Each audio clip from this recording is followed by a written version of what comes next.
Today in Total War Warhammer 3, we are going to be ranking the Vampire Coast factions from worst to best. Coming in at number 4 is Silostra Direfin. Her faction effects are Loyalty +2 for new recruits, Upkeep -20% for Siren and Mourngul units, Recruitment cost -20% for Siren and Mourngul units. For her Lord effects, she enables magical attacks for her army, as well as increases physical resistance by 5%. And inside of the campaign, you start out in control of the Twisted Glade. You are at war with a Dark Elf faction, and the other Dark Elf factions you can make into allies if you so choose. The real problem for this campaign, though, is that you start out right next to a Lithanar, who is not going to be happy to see you. Taurox is not too far away, and you have the Wood Elf sisters as well, and they're also not going to like you. And if you want to win the campaign, you're going to have to take at least 30 settlements for the short victory, so your options are attack the Dark Elves, and hope that the Eye Elves don't come up from Ulthuan and attack you from behind, or focus on making an alliance with the Dark Elves, and remove the High Elves, the Wood Elves, and Kislev.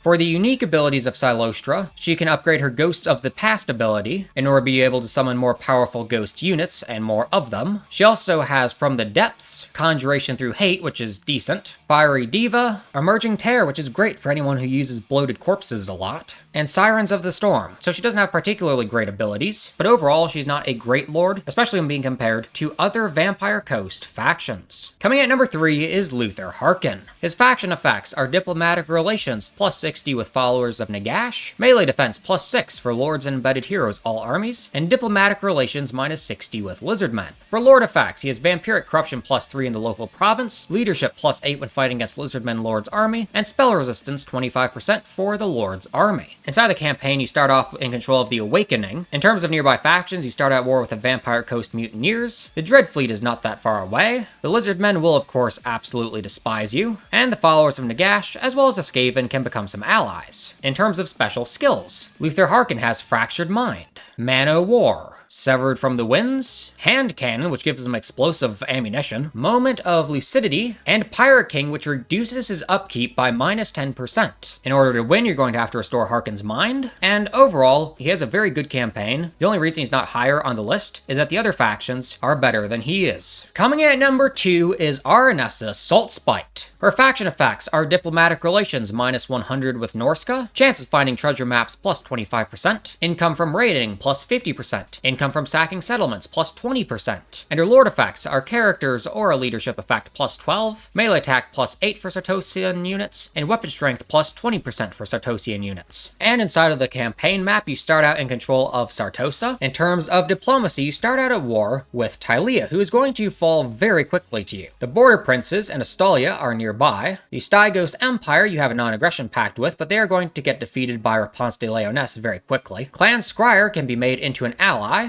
especially if you join his war against Astalia. Clan Angrind is not going to like you at all, and that's going to be your primary problem in the beginning of the game. It's going to be Dwarves, Wood Elves, because the Wood Elves are not going to like you and they will attack you, and the Ogre Kingdom. They're also not going to like you. However, you are going to be able to beat all of them very easily, and that's what makes this campaign so great, is that you have some opponents, yes, but they're not going to last very long. As a matter of fact, they're going to go down very quickly, and once you take care of your initial threats, you can pretty much go wherever you want. You can go attack the Wood Elves, harass them, and raise up their woods to the ground. You can attack Bretonia. You can go over and you can attack the High Elves. You can go into the desert and fight the Tomb Kings. You can pretty much go wherever you please. You can probably find an ally nearby, and you can just fight alongside them. It's a very open campaign that allows you to do pretty much whatever you want. The only restriction is in the campaign victory conditions, where you have to defeat the Dreadfleet, and you also have to take over the Galleon's graveyard. In terms of Aranessa Saltspite's unique skills, she gets Mutant, Sawfish Pegleg, Creature of Manan, which reduces upkeep by 10% for Sartosan, Rotting Prometheus, and Rotting Leviathan units, as well as giving Rotting Prometheans and Leviathans missile resistance. Gifted Sailor, which increases campaign movement range and casualty replenishment rate, as well as increasing leadership for Sartosan units. And Self-Taught Gunner. Then there is the Your Worst Nightmare, which increases ward save by 5%, increases plunder from encounters at sea faction-wide, and gives her a melee attack of +8. Overall, Overall, she has a great campaign that offers a lot of flexibility in approach. And coming in at number 1 is Count Noctilus. His faction effects are, he can gain war declaration missions with unique rewards, diplomatic relations plus 60 with followers of Nagash, horde recruitment capacity plus 2, local recruitment duration minus 1 turn for Necrofex Colossus units, minimum of 1. His lord effects are upkeep minus 20% for Necrofex Colossus units, and weapon strength plus 15% for large units. Inside the campaign, you start out in control of the Galleon's graveyard, but your main army starts out right on the coast of Vol's Anvil. What this allows you to do is it allows you to attack other settlements and take over the entirety of the High Elf Donut without your actual starting city being attacked. And that is what makes this campaign so easy, is the fact that all you have to do is fight the High Elves, and you can beat the High Elves very easily. This is the easiest Vampire Coast campaign, and probably one of the easiest campaigns in Total War Warhammer 3. In terms of unique skills for Count Noctilus, he has Master of the Dread Fleet, Regenerative Hull, which increases casualty replenishment rate by 8% and local recruitment capacity plus 1, Vandal, which increases income from raiding by 8%, income from sacking settlements plus 8%, and Pirate Crew growth by 5, of the Von Karstein line, Sea Curse, and Invincible Fleet, which gives him the attribute Unbreakable and increases leadership by 5 for his entire army. Overall, this is just a super easy campaign, and that is why Count Noctilus is number 1 on this list. Anyway, I hope you guys enjoyed the video. If you did, be sure to smash the like button and subscribe for more content like this. Also, go check out my Discord server as well as my Patreon. Links to both those in the description below. But anyway, I hope you guys enjoyed the video, and I hope you enjoy the rest of your day.